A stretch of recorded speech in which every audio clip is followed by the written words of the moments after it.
Rapaz, segunda-feira começou pegando fogo. Esse é o nosso terceiro editorial do dia. Hoje, dia 4 de agosto, nosso chá da tarde. Pois é, nosso chá da tarde começa com um jornalista norte-americano, lá da gringa, pois é, falando que tem documentos novos e exclusivos, demonstrando que existia um grupo de WhatsApp do ministro Alexandre de Moraes, onde ele utilizava somente publicações de redes sociais para mandar prender pessoas pelo 8 de janeiro. É o que denuncia um jornalista internacional, o Michael Chellenberg. E aí, agora, ganha mais força a pressão pela lei Magnitsky contra o ministro Supremo Alexandre de Moraes. Só que a gente não pode esquecer que aqui é a República das Bananas e aqui tem o PT. Pois é, para blindar o ministro Alexandre de Moraes, o PT quer colocar em risco todo o sistema financeiro do Brasil, com multas pesadíssimas, elevadíssimas e, inclusive, com risco real do nosso dinheiro, né, ser perdido ou bloqueado. E isso é impactante para todo mundo. Senadores começam, inclusive, a levantar o discurso sobre impeachment. Um senador, ele disse que o Senado vai abrir um pedido de impeachment na próxima semana sobre o ministro Alexandre de Moraes. E não é só no Brasil, é lá fora também. Um senador americano, Shane Jett, ele que é representante lá de Oklahoma, ele disse que as manifestações no Brasil foram justas. Ele reagiu às manifestações e disse que o povo brasileiro exige o impeachment do Alexandre de Moraes e do Lula. Mas não para por perder! Pois é. O próprio Deltan Dallagnol, vocês escutaram aqui, ele falando aqui, né? O Deltan Dallagnol, ele fez uma publicação, onde nessa publicação ele fala justamente de uma publicação feita pelo Martin De Luca, que é advogado do Donald Trump. Nessa publicação do Martin De Luca, ele diz claramente que o ministro do Supremo Alexandre de Moraes supostamente já está sendo vítima de congelamento de bens lá na Europa. Meu amigo, o clima está cada vez mais quente dentro da República de Brasília, né?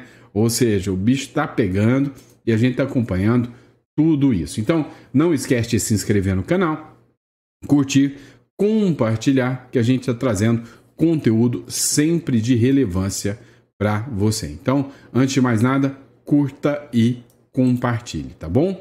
Mas bora de matéria, né? Vamos lá que você precisa entender tudo isso que está acontecendo. Vem comigo e vamos de matéria. É o seguinte, o Michael Chellenberg é um dos jornalistas, junto com o Glenn Greenwald, americano, de esquerda, diga-se de passagem, alerta que o ministro do Supremo Tribunal Federal, Alexandre de Moraes, participava de um grupo de WhatsApp. Nesse grupo de WhatsApp eram postadas matérias de gente que falava sobre o 8 de janeiro e que essas pessoas eram presas por causa das publicações. Dá uma olhada. Novos arquivos vazados revelam que o Supremo Tribunal Federal usou ilegalmente postagens em redes sociais para prender manifestantes pró-Bolsonaro. Em 8 de janeiro de 2023, centenas de apoiadores do ex-presidente Bolsonaro invadiram prédios do governo em Brasília, em um episódio notavelmente semelhante ao ocorrido no 6 de janeiro, nos Estados Unidos, que é o Capitólio, ficou conhecido como Capitólios. Muitos eram idosos ou doentes e não cometeram atos de violência. No entanto, todos foram rotulados de golpistas, terroristas e fascistas pelo presidente Lula e pelo ministro Alexandre de Moraes, do Supremo Tribunal Federal. E aqui na publicação, ele fala que foi criado, né? Olha só, a publicação ele fala aqui assim, agora, né?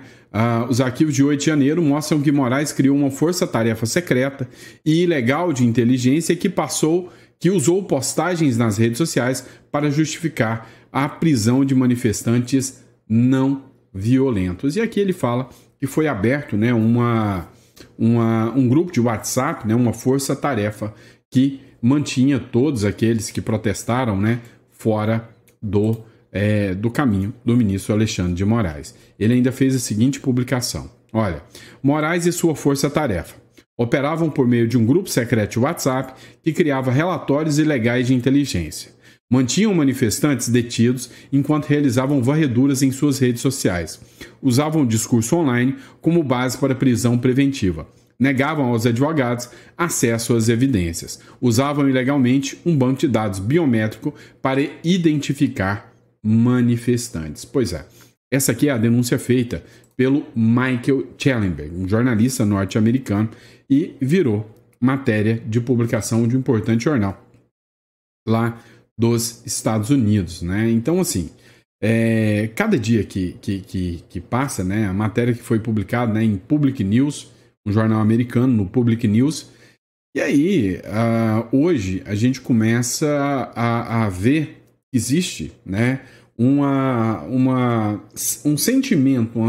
sentimento de insatisfação, não só, né, de figuras do governo, mas de figuras dentro, né, da política como um todo, figuras dentro do jornalismo, porque lá nos Estados Unidos, antes de mais nada, a liberdade de expressão é um bem muito mais valioso do que os nossos congressistas aqui encaram, né? Deveria ser um dos maiores bens, afinal, a partir da liberdade de expressão nascem todos os direitos, nasce o direito de defesa, mas aqui no Brasil não é encarado como lá nos Estados Unidos. Mas nos Estados Unidos o jogo começa a virar e jornalistas começam a fazer denúncia e cada vez mais pressão. E a pressão se resume em Lei Magnitsky. Pois é, a Lei Magnitsky, você já está sabendo, é uma sanção aplicada dentro do território norte-americano, mas que alcança outros territórios. Por quê? Por causa do sistema bancário mundial, né, nacional e mundial, que segue muito, né, as diretrizes e bases do governo norte-americano. Ou seja, a maioria das empresas e instituições que operam o mercado financeiro do mundo são sediadas nos Estados Unidos. E por isso, acaba atingindo, com a lei americana, na jurisdição americana, pessoas que estão fora dos Estados Unidos. Ou seja, a regra aplicada dentro dos Estados Unidos alcança mesmo quem está fora. Agora, a grande questão é, se as empresas e as instituições brasileiras de instituições financeiras, né, de bancos, se elas não cumprirem a Lei Magnitsky, pois é, elas podem ser simplesmente colapsadas. Para blindar o PT, para blindar o Moraes, desculpe, o PT pode colocar em risco o sistema financeiro do Brasil. Uma nova ofensiva lançada pela esquerda contra efeitos das sanções impostas pelos Estados Unidos ao ministro Alexandre de Moraes, com uma medida cautelar apresentada no STF, o deputado Lindenberg Farias quer obrigar bancos nacionais a ignorar as sanções internacionais. A manobra, no entanto, pode colocar em risco todo o sistema financeiro brasileiro. O alerta foi feito pelo advogado e professor livre docente em Direito da USP, Cristiano Carvalho, em entrevista à Gazeta do Povo. Carvalho lembrou, em um caso ocorrido em 2014, envolvendo o descumprimento pelo banco francês, do qual ele levou ali quase 9 bilhões em multa. A gente chegou a falar disso, né, no nosso primeiro editorial. Então, se o sistema financeiro começar a levar sanções, multas pesadas como essa, vai colapsar. Ou, o pior, além das multas, pode ser excluído, né, coisa que já aconteceu em países como Cuba, né, o sistema financeiro brasileiro fica excluído das transações internacionais via dólar e via modelo americano, que é o modelo SWIFT, que a gente já está acostumado. Meu irmão, e se isso acontece? Aí temos um grande problema, porque vai colapsar, a gente fica sem acesso, né, sem saber como será o acesso aos recursos, ao dinheiro, e outra coisa, se isso acontece, o dinheiro brasileiro fica estocado, fica empossado, e aí o que pode acontecer é uma inflação, né, galopante, sem qualquer tipo de controle. É algo que a gente viu acontecer em Cuba, Venezuela, e a gente está à beira desse caminho, à beira desse precipício. Pois é, né? É difícil você até dar uma notícia. Você fala uma coisa, na mesma hora já mudou. O Marcos Duval disse para vocês que o pessoal acha ele meio doido. E cá entre nós, para voltar para o Brasil, tem que ser. O cara poderia ter ficado lá nos Estados Unidos, voltou para o Brasil. Chegando aqui no Brasil, muitos disseram que é o efeito da Lei Magnitsky, mas o ministro Alexandre de Moraes não mandou prender o Marcos Duval. Mas em compensação, mandou colocar a tornozeleira. E todo mundo pensou que ia parar por aí, tornozeleira. Não. Tomou uma medida que, para mim, é o cúmulo da arbitrariedade. É a total, completa, né, neutralização de um mandato de um senador eleito. Basta perguntar para a democracia quantos votos Marcos Duval recebeu e quantos Moraes recebeu para poder neutralizar o mandato de um senador dessa forma. Dá uma olhada. Moraes manda ao Alcolumbre bloquear salário e verba de gabinete do Marcos Duval, né? Olha, o Alcolumbre deveria ter aqui toda a sensibilidade e o direito de rejeitar uma decisão como essa por declará-la ilegal. Mas o ministro, né, do Supremo Tribunal Federal, Alexandre de Moraes, determinou que o presidente do Senado, o Alcolumbre, bloqueie o salário e todas as verbas de gabinete do senador Marcos Duval, alvo de uma operação da Polícia Federal na manhã desta segunda. A medida consta na decisão de Moraes, que autorizou a ação contra o parlamentar que deixou o país sem autorização do STF e retornou ao Brasil nessa manhã. Duval terá que usar tornozeleira eletrônica. É bem provável, né, que até os passaportes diplomáticos e outros foram apreendidos.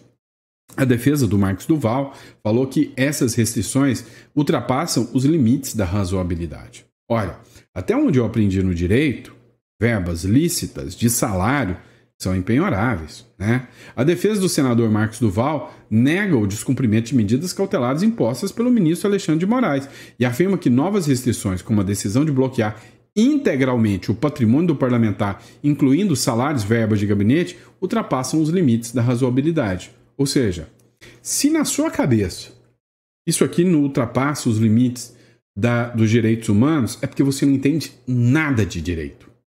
Ou seja, quando eu tiro todos os bens, quando eu tiro todo o patrimônio, quando eu tiro todo o salário, eu tiro o sustento daquela pessoa.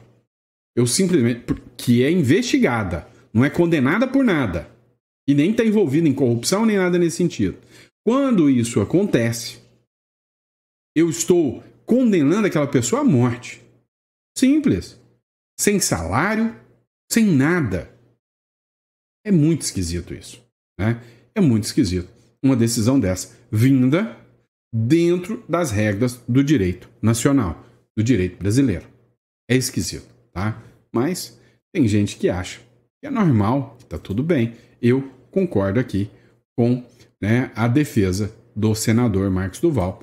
Acho que é um verdadeiro, né, absurdo. Vamos falar agora de impeachment, né? Será protocolado mais um impeachment. E aí a gente vai falar sobre isso. Pois é, o senador Wilder, né, anunciou que o Senado vai abrir um novo pedido de impeachment de Alexandre de Moraes já na próxima semana. O senador Wilder Moraes declarou que pretende intensificar uma pressão no Congresso para avançar no processo contra o ministro do STF. Abre aspas. O pau vai quebrar em Brasília. Vamos pressionar os senadores que ainda não aprovaram o requerimento e pressionar o presidente do Senado para colocar em votação o impeachment de ministro de Moraes, afirmou. Apoiadores de Jair Bolsonaro organizaram manifestações em 62 cidades para mostrar o apoio ao ex-presidente e defender o impeachment do ministro do Supremo Tribunal Federal, Alexandre de Moraes. Em Goiânia, o protesto teve início às 10 horas na Praça Tamandaré e contou com a presença de políticos do PL, como o senador Wilder Moraes, o deputado Gustavo Gaia e o vereador Vitor Hugo. Durante o discurso, o Wilder, ele disse o seguinte, ó, em cima do carro do som. Na semana que vem, pediremos ao Senado o impeachment de Alexandre de Moraes. Já temos 34 senadores que discutiram o requerimento. Já falei com o presidente, que estou com ele até depois do fim. É anistia restrita para todos, inclusive para o presidente. Não percebiam que a sanção da lei Magnífica ao ministro revela como se esse governo parece ao mundo, né? Como ele aparece ao mundo. O pau vai quebrar em Brasília. Vamos iniciar os senadores que ainda não sobrevieram o mundo. Exigência e pressão do presidente do Senado para colocar em votação o impeachment do ministro Alexandre de Moraes. É o que escreveu aqui o senador, o que disse, né, o senador Wilder Moraes. Olha, chama atenção porque começou uma pressão maior sobre o impeachment dos ministros, do ministro Alexandre de Moraes. Hoje, existe a sanção Magnífica, que todos já entenderam. Ela é o começo, né, de uma pressão. Ela é o começo de um novo movimento que se inicia contra o ministro Alexandre de Moraes, mas que vai estender para outras figuras, né? Então, o Marco Rubio, o próprio Donald Trump, fez questão de deixar claro, evidente, que a sanção Magnitsky é só o início, né? É só o primeiro passo e que essa sanção vai se estender a mais pessoas, vai alcançar mais pessoas e que quem seguir do lado do Alexandre de Moraes sofrerá as mesmas consequências da lei Magnitsky. E a pressão que começa no Senado, né? A pressão que foi nas ruas da manifestação e a pressão da lei Magnitsky podem impulsionar o andamento do impeachment do ministro Alexandre de Moraes. Agora, entenda uma coisa. A oposição, ela está usando esse pedido de impeachment porque foi feito um site oficial. Nesse site oficial, eles declaram quem é favorável e quem não é favorável. Tem 34 votos a favor do impeachment do ministro Alexandre de Moraes. São necessários 54. É um quórum qualificado, ou seja, precisamos de 54 votos para que o impeachment saia. Não tem isso dentro do Senado. Só que a oposição quer, com esse site aberto de apoio e declaração, de que tanto as autoridades americanas quanto o povo saiba quem apoia e quem não apoia. E vem duas frentes de pressão. Quem não assinou e não declara o apoio, não adianta nem pedir voto depois para os bolsonaristas. Quem não assinou e quem não deu apoio está exposto para o governo norte-americano, que pode chegar com o bafo da Magnitsky no cangote. Situação fica difícil para quem não assinou. É difícil também para quem assina, que vira alvo do STF. Essa é a República das Bananas. Agora, a pressão ao ministro Alexandre de Moraes corre aqui no Brasil, mas corre principalmente nos Estados Unidos, já começa a ganhar corpo na Europa também. O senador Shane Jett, que é um senador representante do estado de Oklahoma, ele disse o seguinte, olha, apoiou as manifestações que aconteceram, que rodaram o mundo em vários jornais, Le Monde, vários jornais americanos, e ele disse que apoia as manifestações e disse que o povo exige o impeachment do ministro Alexandre de Moraes e do próprio Lula. O senador Shane David Jett, representante estadual de Oklahoma, reagiu às manifestações organizadas nesse domingo, que reuniram dezenas de milhares de brasileiros em diferentes partes do país para pressionar o governo do presidente Luiz Inácio Lula da Silva e o pedido de impeachment do ministro do Supremo Alexandre de Moraes. Em um perfil do X, do seu próprio perfil, dedicado a comentar a situação do Brasil, o senador americano escreveu o seguinte, abre aspas, 3 de agosto, no Brasil, nas ruas. Jair Bolsonaro não pôde ir, mas o povo foi por ele. Os brasileiros exigem o impeachment de Moraes, ministro do STF, e Lula, Luiz Inácio Lula da Silva. O ex-presidente não participou dos atos porque teve a sua liberdade restrita por medidas cautelares do Supremo Tribunal Federal. É o que disse, o senador Shane Jett, graças às manifestações, em virtude das manifestações que aconteceram e em apoio ao impeachment do ministro Alexandre de Moraes. Pessoal, o Deltan Dallagnol, que é o procurador da Lava Jato, ele fez uma publicação, no seu canal do YouTube, onde o título é Bens de Moraes já são bloqueados na Europa, tá?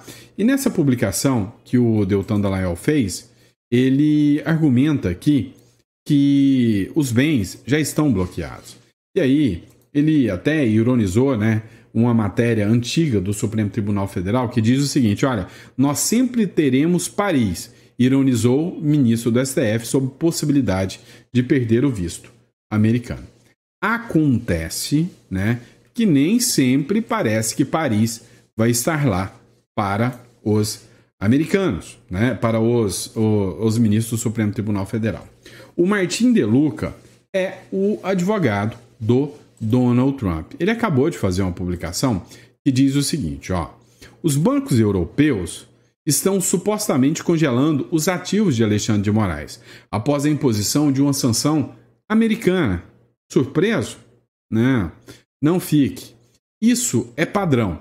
Bancos globais, especialmente na Europa, congelam ativos rotineiramente após designação de sanções da OFAC, mesmo sem ação da União Europeia. Por quê? Porque arriscar o acesso ao sistema do dólar americano é aquela palavra financeiro, né? Aquela palavra de própria vida financeiro, né? Ao escolher entre Moraes e o acesso ao sistema financeiro americano, é seguro presumir que os bancos não escolherão Moraes, né? Escolherão o sistema financeiro americano, né? Ou seja, manter no sistema financeiro americano. Ele continuou, ele disse assim, ó, por muitos anos, Moraes congelou os bens das vítimas que atacou por meio de discursos políticos publicados online, inclusive por usuários americanos em território americano. Agora, ele está experimentando o próprio veneno. Bem-vindos às consequências reais das sanções dos Estados Unidos por violações repetidas e sistemáticas dos direitos humanos. Tudo leva a crer que o próprio Martin de Luca, que é o advogado do Donald Trump, começou a levar o negócio para o lado pessoal contra o ministro Supremo Alexandre de Moraes. A impressão que eu tenho, e é só a impressão, é que o ministro Alexandre de Moraes acabou virando alvo, né? Vítima, ou agora, vamos dizer assim, o alvo, né? Do governo norte-americano, mas um monte de gente norte-americana, né? Ou seja, tem um monte de empresários, como o próprio Elon Musk, que está sumido. Tem um monte de gente, como o líder ali do Gathering, né? Que é o Mike Pence. Ou seja, figuras fortes, né? Michael Miller, né? Ou seja, figuras fortes que começam a despontar, né? Como nomes de oposição ao ministro Supremo Alexandre de Moraes. Agora, uma coisa é certa, se realmente isso estiver acontecendo, tem ministro do STF que deve estar daquele jeito, né? Preocupadíssimo por causa de bens na Europa. Já tem um que já foi anunciado por matéria do Metrópolis, que tem um patrimônio aí dentro dos Estados Unidos, um apartamento aí numa holding de um offshore, né? De 22 milhões de reais. Já pensou o tamanho do prejuízo que esse cara vai levar e o quanto ele está preocupado? Vamos lá, pessoal. Talvez vocês conheçam, talvez não. Esse aqui é um youtuber chamado Wilker Leão.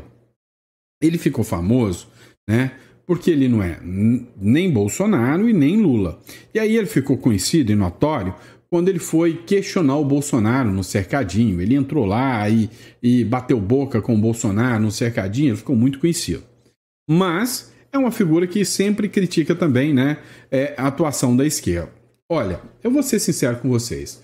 Essa turma que partiu para cima do Bolsonaro, mesmo sabendo, né, depois da eleição, quem era o Lula, e continuou assim contra o Bolsonaro, dizendo que era um voto isentão, como por exemplo a turma do MBL, o próprio Wilker Leão dizia ser fã do MBL e queria ser um membro do MBL, eu mesmo já vi vídeo dele falando, acabou de sentir agora qual é o peso, né, do PT no poder, a diferença que é em relação quando é o Bolsonaro, que não foi condenado pelo Bolsonaro quando ele foi para cima do Bolsonaro. Youtuber é condenado por calúnia e difamação contra professor da UNB. O Tribunal de Justiça do Distrito Federal condenou o youtuber Wilker Leão por calúnia e difamação contra o professor Stephen Thompson da Universidade de Brasília. Matriculado na disciplina de História da África, olha só, ministrada por Thompson no período noturno em 2024, Wilker publicou na internet uma série de vídeos gravados em sala de aula questionando o conteúdo apresentado. Segundo o educador, o youtuber divulgou o vídeo com o suposto objetivo de denunciar a doutrinação comunista. Para o professor, o formato culminou em ofensas à honra de forma objetiva e subjetiva. Não, e aí eu concordo, né? Se alguém me chamar de comunista, eu vou ficar ofendido demais também. Tá certinho, né? O professor de se sentir ofendido de ser chamado de comunista. Mas ele parece que é, né? Sei lá. Olha, vamos ser sinceros aqui. Todo mundo sabe como é a doutrinação em sala de aula. Vamos ser sinceros. Se fosse um professor de direita, dentro de uma universidade pública, ele podia apanhar do aluno que ninguém ia falar nada, que ninguém ia ser condenado por nada. Ainda iam falar que é liberdade de expressão. Mas, como o cara é de direita. Fez críticas ao uso, né, da palavra do professor, que é de esquerda. O resultado sempre é o mesmo, né? O Brasil é um país aparelhado, pode ter certeza disso. Vamos lá. A mídia, ela é muito engraçada. Vocês devem ter acompanhado, né, que a Michele Bolsonaro foi detonada pela turma da mídia e da esquerda, porque um suposto tio da Michele Bolsonaro teria sido pego com conteúdo infantil, se é que você me entende. Um tio que a Michele nem tinha contato, mas detonaram ele. O Nicolas Ferreira, por sua vez, um primo foi preso por drogas. Um primo que ele mesmo falou, eu quero que apodreça na cadeia, dane-se. Mas foi um auê. E agora, quando figuras da própria esquerda agem, são eles atuando, por que não faz um escarcéu todo assim? Dá uma olhada nessa publicação da Andresa Matais, né? O deputado do PT vai a evento de livro de Marcinho VP, chefão do Comando Vermelho. Ainda bem, né, que a gente não pode falar de nada, de nenhum vínculo, né, da esquerda com o Comando Vermelho, né? Porque o Comando Vermelho nasceu da esquerda. Historicamente, para quem acompanha história, sabe que ele nasceu da esquerda. Vermelho é de comunista. E aí tem um lance de eu lembro de uma história de uma chefe do Comando Vermelho num ministério, também de ministros que podem ir a locais, né? Mas a gente não pode falar nada, né? Mas é esquisito. Um deputado do PT indo ao lançamento de um livro de um chefão do Comando Vermelho é esquisito, né? O deputado estadual Renato Freitas esteve ontem num evento de divulgação do último livro do traficante Márcio dos Santos Nepomuceno, o Marcinho VP, considerado um dos principais líderes do Comando Vermelho. O evento ocorreu nas proximidades da Feira Literária de Paraty, a Flip. A obra, intitulada A Cor da Lei, é a quarta escrita pelo traficante, que está preso desde agosto de 1996. Atualmente, VP nega que continue na liderança da facção. Mesmo assim, seu último livro foi lançado no dia 12 de julho, no Complexo do Alemão, no Rio, uma área historicamente dominada pelo Comando Vermelho. A foto do vereador com o livro do Marcinho VP não foi postada por ele, e sim por um perfil de Marcinho VP no Instagram. A conta é administrada por terceiros e tem 137 mil seguidores. A foto é na Praça Monsenhor Hélio Pires, mais conhecido como Praça da Matriz. Mas é mera coincidência, pessoal. Nada. Essa coisa de falar que a esquerda defende as vítimas da sociedade é coisa da extrema-direita. Vamos fingir que a gente nem viu. Vamos lá, pessoal. Vocês devem entender o porquê que essa turma odeia o Bolsonaro, né? Olha, eu posso até criticar o Bolsonaro em algumas de suas atitudes. Agora, cá entre nós, na sua gestão, se comparada à gestão atual, tem que ser muito canalha e cara de pau para criticar o cara. Vamos dar uma olhada, por exemplo, aqui. A União gastou 1,7 bilhão com diárias e passagens no primeiro semestre de 2025. Dá uma olhada aqui, esse gráfico. Tá vendo? Quando o gráfico chega lá embaixo, adivinha de quem é o governo? Sim, do Bolsonaro. Não era esse mesmo Bolsonaro que era acusado de uso de cartão, de gasto de dinheiro público? Pois é. O gasto, né, já está no meio do ano e já chegou a 1,7 bilhões. É muito provável que este governo, né, que já gastou em 2024 1,5 bilhão e agora, né, 1,7 bilhão. Eu estou falando bilhão de gastos de passeio e de viagem, né, de viagem e hospedagem, diário e hospedagem. Pelo amor de Deus, vai passar de 2 ou 3 esse ano. E ano que vem é eleição. Meu amigo, nós vamos ter uma herança maldita, como nunca vista na história. Isso é assustador para todos nós brasileiros. Não tenham dúvida disso, tá bom? E é isso, pessoal. Muito obrigado pela confiança, pela credibilidade em estar acompanhando todas as informações aqui com o nosso editorial, você que gosta de estar sempre antenado e atualizado nas notícias, eu quero voltar aqui para essa notícia para vocês. Olha, essa turma que está aí no poder está pouco se lixando se eles vão afundar o sistema financeiro. E a minha pergunta para você é, e o seu dinheiro? Como é que fica? Você imagina se o sistema financeiro entrar em colapso. Eles já aumentaram o imposto do IOF, e para quem não sabe, o IOF é o Imposto sobre Operações Financeiras. Se você vai comprar dólar e mandar o seu dinheiro para fora, já era 1,1, foi para 3,5. Agora, se o sistema colapsar, eles vão mandar para 10, 15, 20. Eles aumentam numa canetada. Mesmo que a Câmara reclame, o STF autoriza. Então, eles querem travar o seu dinheiro. Você já parou para pensar como é que a moeda, o Bolívar, lá do Maduro, chegou a não valer nem o equivalente a papel higiênico? Você não parou para pensar?